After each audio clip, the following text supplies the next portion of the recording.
Hello, this is Rafał Jaki, and I have with myself Damien Monnier. Hello, Damo. Hello. And we are from CD Projekt Red, and we would like to introduce you to Gwent. A moment, Witcher. You strike me as a man of the world. Are you familiar with Gwent? No, and I don't have time to learn. But the rules are quite simple. Come, let's play. Why not? Splendid! Here's how it's done. This is a card game that you will have a chance to play if you decide to do so when exploring the world, encountering NPCs, and even you can have a big, tournament in Novigrad if you choose to, pursue those line of questing, because you can find new cards, you can find new things in the game, and we just wanted to highlight how the game is played. Maybe, Damo, you can take it from here. Something that we haven't really talked about so far, so we thought we needed to do a short video explaining to you what Gwent is all about. It is quite simple. It's a game of two armies clashing, and you as a player, you will play the general of one of those armies. The rules are fairly simple. You will take turn and place a card on the board, which we call the battlefield. And the idea is that each card that you will place is called a unit card, and it has a little value in the corner. That value will add up, and the player with the highest value will basically win a battle. Now, the trick is that you only get 10 cards at the beginning of the game, and it's the best of 3 round that will win the whole battle. You will not be getting additional cards during the game. There are some exceptions, we might mention them later on, but the idea is that you have 10 cards and you must win 2 games with it, 2 matches. And basically when you place those cards, you can place them on 3 different areas, as we call them. So the first area is just melee range, as we call it, so close combat. Then we have ranged, which is archers and those kind of things, bowmen. And then we will have the siege weapon. The siege weapon. And the siege weapon obviously is ballistas, trebuchets, and those kind of catapults. Yeah, catapults, weaponry. And this simulates the battlefield as we envision it in a very simplistic way, to highlight the way the Gwent is actually played. Yeah, there's the strong theme there we wanted to keep, as well as have some cool mechanics. We wanted it to really make sense. So you have some special cards as well, which are weather cards, and these weather cards will affect all the units on the whole row. Your units as well as the enemy's units. And even those we tried to keep with the theme, so close combat will be affected by frost. If you play frost, all of the units on the close combat row will see their values rendered to 1. Then we have fog. Fog is for long range, so the archers, they can't see because of the fog, so they're not as powerful. And then the last one, which is rain. Rain sort of affects the wood and the ropes of all the siege weapons and will render them a little weaker. Now, there are a lot of special cards. We're not going to show them all to you because we want you to have fun, go in the world and find them yourselves. Now, what we're going to do is show you a video that I recorded earlier on. Actually, I was playing a game of Gwent, as I often do, and I wanted to test out a new deck. We have 4 factions in Gwent. We have Northern Realms, we have Nilfgaard, Scoia'tael, and Monsters, and I was working on improving my monster deck. Alright, so here you can see that I had my initial 10 cards. I'm just going to pause here. Basically, what you can do at the beginning is redraw up to 2 cards. You don't have to, but in this case I really wanted to, because you can see I have 2 Commander's Horn, and what that will do, that card will double the value of all the cards on 1 row. Now, having 2 is pretty good, but also have the ability, if you look at the bottom left corner, you see the leader. My leader's ability, the one that I picked for this particular match, will give me the same as a Commander's Horn for the close combat unit. So I didn't need 2 of them, so I decided to just get rid.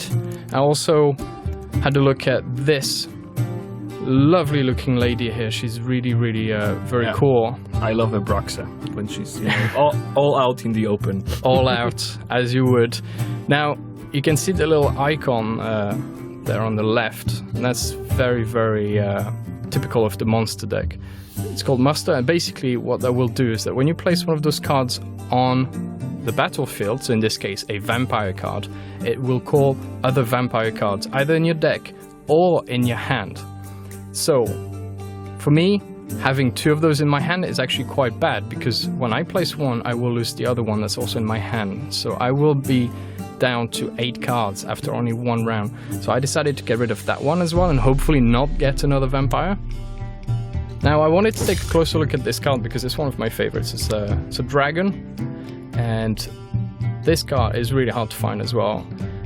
When you will place it on the battlefield, it will kill the strongest unit card of your enemy, assuming that the total value on that specific row is higher than 10. Does that make sense, Lefo? Yep, it does.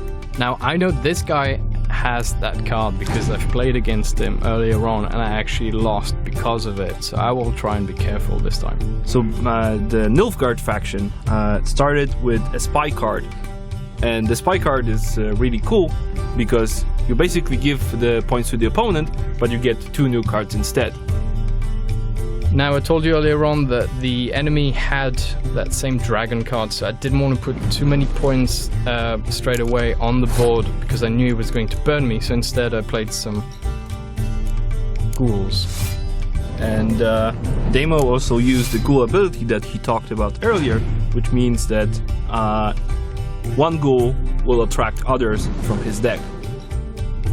So the total right now is 14 versus 0, because he was only playing spies at this point. Now, I wasn't too sure what to play at that point, but I decided to, instead of playing a unit card, I played a horn, so it doubled everything on there. Yeah, another spy for Nilfgaard. So at that point, the AI is really just trying to get as many cards as possible. I'm already on 46. I feel pretty safe. I choose to pass. And from this point, you cannot place another card. Only Nilfgaard will play until they decide to pass. So we see here that he indeed played the dragon. He just played, I'm going to pause here really quickly so we can see what's going on. He played the dragon, burnt one of my top cards, then he scorched, burning another card because the AI is aware that my ability as a monster is to keep a card at the end of the round on the board. So we end here with 17, 14, and I actually ended up losing the round. As you can see, I kept 1 card. It's totally random. It turned out to be the weakest card, unfortunately. Okay, and right now Nilfgaard starts and they play Yennefer, which is a hero card. She brings back one of the cards from the discard pile, and that's the dragon. So right now they're at 14. I decide to go with the vampires this time. Fetch the other 3, so that's really, really powerful. Yeah, it's 17 to 14 at this point. The Nilfgaard faction plays another hero card, and the hero cards are not affected by anything within the game. They stay on the board as is. So as you can see, when I play the dragon, the hero will not die. Heroes are not affected by any special cards. They will still go to the discard pile at the end, but they will not be affected by anything. Nilfgaard brought up something from the graveyard.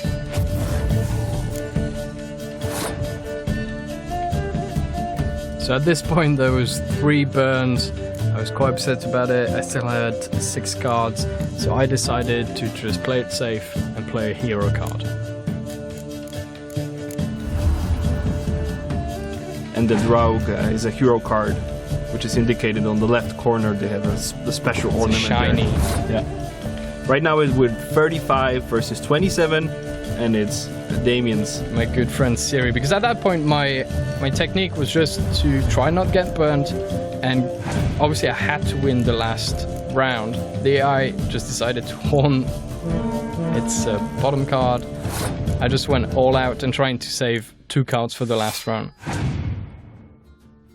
Now this one is an important card actually. I'm going to pause here. Do you want to talk about it?